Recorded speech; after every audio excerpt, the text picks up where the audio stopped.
Welcome to movie fun. నేను మహాలక్ష్మి నాయుడు. ఈరోజు మనం ఆసిలిమెట్ట సంపత్ వినాయగర్ టెంపుల్లో ఉన్నాము. ఈ వినాయకుడు ఎంతో పవర్ఫుల్ అని ఇక్కడ వారు నమ్ముతూ ఉంటారు. ఏ ఒక్క చిన్న వెహికల్ అంటే బండి అవనండి, స్కూటర్ అవనండి, కార్ అవనండి, ఏ చిన్న వెహికల్కైనా సరే ఇక్కడికి వచ్చి పూజ చేయించడం ఆనవాయితీగా ఉంది. అంతటి పవర్ఫుల్ ఈ వినాయకుడు. మరి ఆ వినాయకుడి గురించి విశేషాలు మనం ఇక్కడున్న పూజారి గారిని అడిగి తెలుసుకుందాం రండి. వినాయకుడికి ప్రత్యేకంగా వాహనాలు పూజలు చేయడానికి గల కారణం ఏంటిది? శ్రీ సంపత్ వినాయక స్వామినే నమః.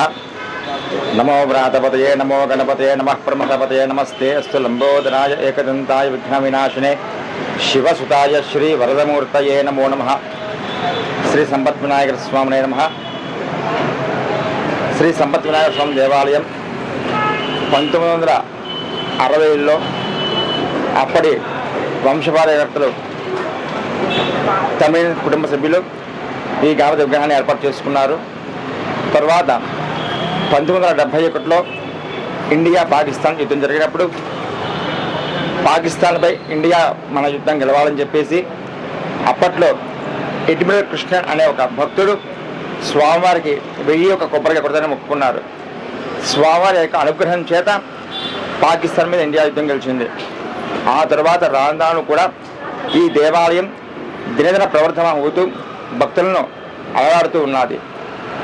ఒక విశాఖ జిల్లాలోనే కాకుండా ఉత్తరాంధ్ర, తూర్పుగోదావరి, హైదరాబాద్ ఎక్కడి నుంచైనా సరే ఎవరైనా వాహనాలు కొనుక్కున్నట్లయితే కనుక ముందుగా స్వామివారి యొక్క దేవాలయానికి వచ్చి స్వామివారి ఆశీస్సులు పొంది నూతన వాహనానికి పూజ చేసుకుని స్వామి యొక్క ఆశీస్సులు పొందిన తర్వాత వారి వాహనానికి ఎటువంటి ప్రమాదం కూడా ఉండదని తలుచుకుని భక్తులు వెళుతూ ఉంటారు.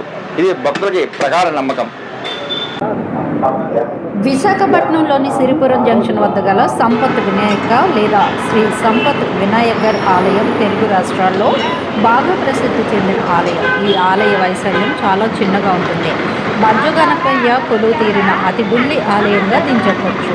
ఈ ఆలయంలో కొలువైన స్వామివారిని సకల సంపదలు అనుగ్రహించే దైవంగా, వాస్తు దోషం నివారణకు అధిష్టాన దేవతగా భక్తులు ఆరాధిస్తారు. ఈ ఆలయాన్ని ముగ్గురు ఒకే కుటుంబీకులు కలిసి కట్టించారు.